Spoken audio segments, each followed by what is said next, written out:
La nau d'en Max i la Lluna ja fa dies que navega per l'espai en direcció del planeta Sheldon. El robot els acompanya i tots tres es pregunten quina nova aventura els espera. Mireu, ja hem arribat a Sheldon. Però què és allò que brilla tant?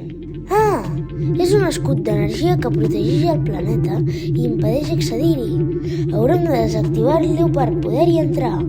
Però com ho farem? No patiu, el robot ha trobat la manera de desactivar aquest escut amb un codi de colors. Per sort, el robot està equipat amb un braçalet capaç de generar llum de colors. Mireu, apunta cap als cercles i fa brillar els colors en l'ordre correcte. Eureka! L'escut d'energia s'ha desactivat i la tripulació pot avançar cap a Sheldon. Aquest robot és fantàstic. El planeta Sheldon sembla un lloc molt diferent i han de vigilar perquè desconeixen com poden reaccionar els sheldonians si els veuen.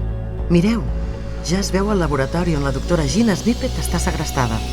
La nau aterra a prop de l'edifici, però... Què és aquella cúpula? És un laberint. Correcte, és un laberint de seguretat ple de trampes i perills que els barra el pas per arribar al laboratori. Hauran de superar aquest contratemps, però no patiu, ho podran fer gràcies al nostre robot, que incorpora sensors d'infrarrojos que li permeten detectar tots aquests perills. El robot valent es disposa a travessar aquest laberint. Ha d'anar amb compte, perquè si toca qualsevol feix de llum, saltarà l'alarma que alertarà els sheldonians. El robot travessa el laberint amb èxit i a la sortida troba un interruptor que acciona de forma decidida, fent que els perills del laberint es desactivin. Gràcies, robot!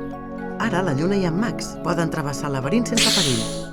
Els nostres amics es troben just davant de la porta del laboratori on tenen retinguda la doctora Snippet.